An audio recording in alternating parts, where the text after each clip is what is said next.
বাংলাদেশে অস্থিরতা বেড়েছে। প্রতিবেশী দেশে ইসকনের সন্ন্যাসীদের গ্রেফতার করার অভিযোগ উঠেছে। এমনকি হিন্দুদের মতোই বৌদ্ধ খ্রিস্টানরাও সে দেশে আক্রান্ত হচ্ছেন। এই অভিযোগের মাঝে বাংলাদেশে বন্ধুর বাড়ি বেড়াতে গিয়ে নৃশংস নির্যাতনের শিকার হলেন এপার বাংলার বেলঘরিয়ার এক যুবক। অভিযোগ, বাংলাদেশের সংখ্যালঘুদের মতোই তার সঙ্গে অমানবিক ব্যবহার করে নির্যাতনকারীরা। মোবাইল, টাকা পয়সা ছিনিয়ে নেওয়ার চেষ্টা করে দুষ্কৃতীরা।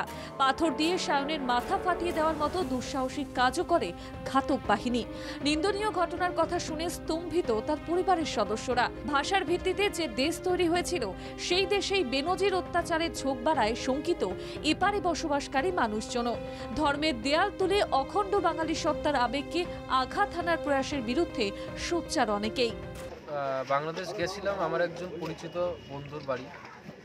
সে থাকে ঢাকার জুড়েনের বাগানবাড়ি অঞ্চলে। চলে একটু ঘুরে আসি বাইরে, বাজারে বেড়ানো। ঠিক ওই সময় তার বাড়ি থেকে কিছুটা দূরেই 5-6 জন মুসলিম যুবক মিলে আমাকে আটক করে। তারা আমাকে জিজ্ঞাসাবাদ করে যে তুমি কোথা থেকে এসছো, কোথায় থাকিস, নাম কি, ধর্ম কী। তো এইসব জিজ্ঞাসাবাদ করে আমি বলি যে আমি ইন্ডিয়ান, আমার ধর্ম এই, আমি আমার ফোন নিয়ে নেয়, টাকা পয়সা নিয়ে আমাকে মারধর করে, চটকাপড় দেয়। তারপরে আমিও নিজে সেলফ ডিফেন্স করার চেষ্টা করি। তখন তারা আমার মাথায় পাথর দিয়ে আঘাত করে প্রচন্ড জোরে। মোবাইল, টাকা পয়সা ছিনিয়ে নেওয়ার চেষ্টা করা হয়। তারপর পাথর দিয়ে সায়নের মাথা ফাটিয়ে দেওয়া হয়। ভারত বিরোধী শক্তির হাতে মার খাওয়ার ঘটনার নিন্দায় আক্রান্তের পরিবার। তাদের প্রশ্ন, কেন বাংলাদেশের অন্তর্বর্তী সরকার ধর্মান্ধদের দাদাগিরি করার ঘটনায় চোখ বুজে রয়েছে? কেন বাঙালির অখণ্ড সত্তাকে বিভাজন করার মরিয়া প্রয়াস নেওয়া হচ্ছে?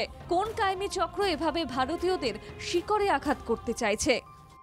যে ভারত না থাকলে তারা আজকে স্বাধীন হতে পারতো না, যে ভারত না থাকলে তাদের ঠিকঠাকভাবে অন্ন জুটবে না, সেই ভারতীয়দের সাথে এবং ভারতের সাথে যে ব্যবহার তারা করছে এ অত্যন্ত অনাকাঙ্ক্ষিত এবং লজ্জাজনক।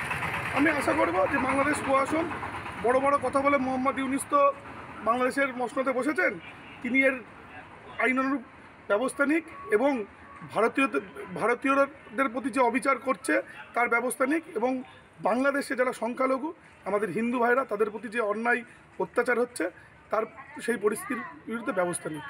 ঢাকা মেডিকেল কলেজে চিকিৎসা করাতে গেলেও হেনস্থা করা হয়। থানায় অভিযোগ করতে গেলে বাংলাদেশের পুলিশ বিভিন্নভাবে তাকে হয়রানি করে। হেল্পলাইন নম্বরে ফোন করেও সহযোগিতা করা হয়নি। প্রতিবেশী দেশের এই ভারত বিরোধী শক্তির স্পর্ধা দেখে হতবাক এপার বাংলার বাঙালিরা।